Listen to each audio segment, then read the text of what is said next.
Welcome back to another episode of Rock Boys Football. Matt Rhule, Nebraska, fourth quarter, one possession game.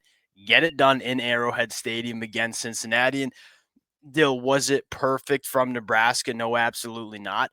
Is it good to see this Nebraska team winning when they're not playing their best football, winning when it's time to win in the fourth quarter?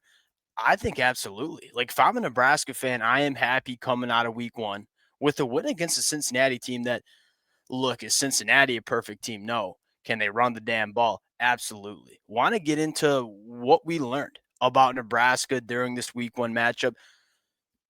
At least the way I look at it, there's a lot of pros that I have coming out of this performance. There are also some questions that I think Nebraska needs to answer as well.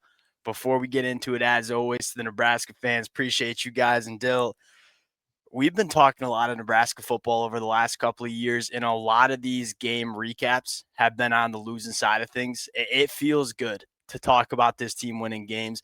To the Nebraska fans who've been rocking with the boys for really the last couple of years, appreciate you guys. If y'all do enjoy the content, consider subscribing to the channel. And I would love to hear from the Nebraska fans in the comment section too.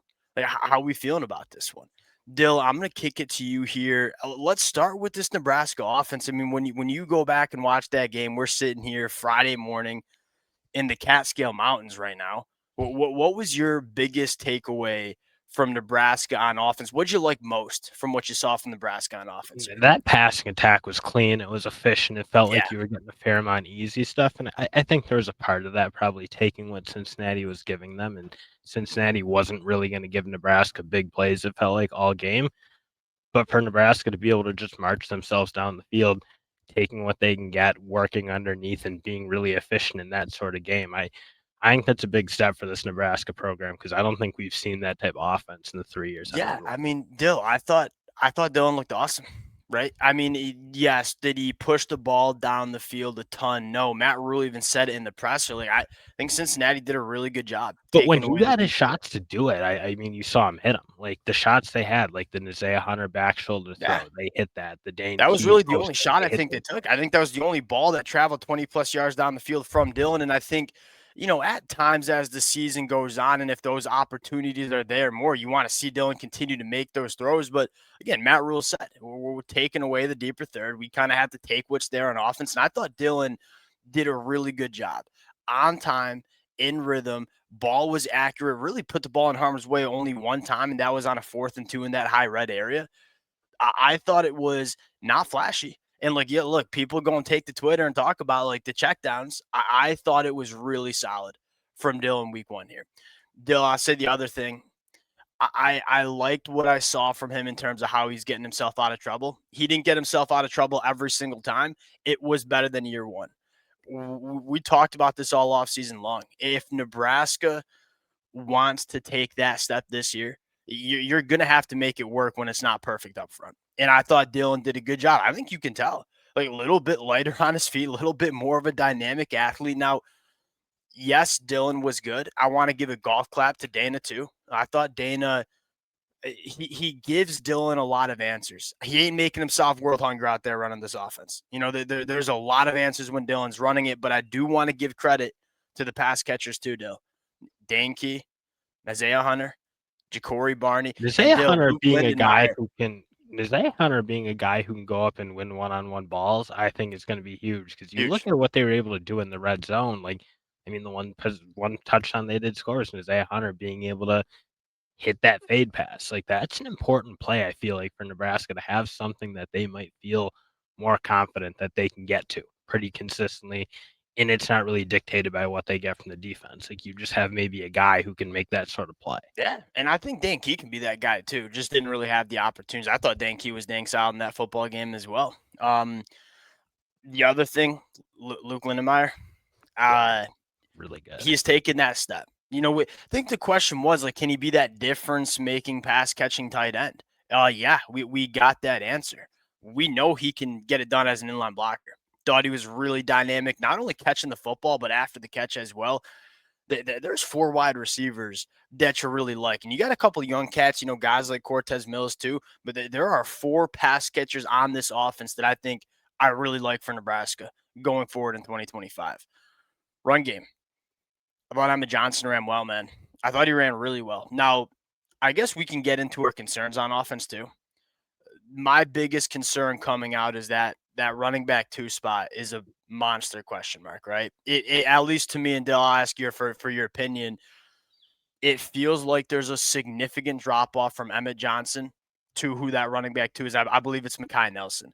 I wonder if they can kind of figure that out, get Mekhi Nelson some touches in the next couple of games that we should be winning, and try to get a little bit more confident in whoever our running back 2 is. Because, Dill, how many touches did Emmett Johnson have? I think he had 25 carries. I think he also had 7 catches. I mean, 35-ish touches for Emmett Johnson.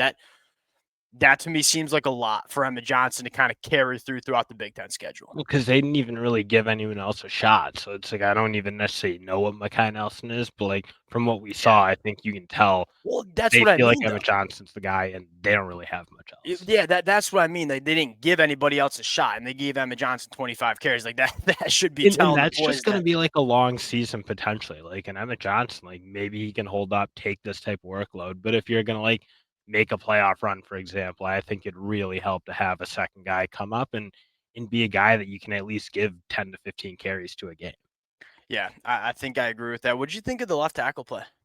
We saw 3. I Pritchett, I think pure play, and I know he had that horrible false start, and you can't have that in that in yeah, that moment on the goal line. But like pure play, I'd probably say Pritchett was the best player. I think at I that think left so tackle too, spot. and I think he provides you the most in the run game. He can move some bodies, and Dill, that interior offensive line, I thought it was solid. I thought the offensive line was solid. I mean, I don't know if it was a great performance from the offensive line, but it certainly wasn't a bad performance either.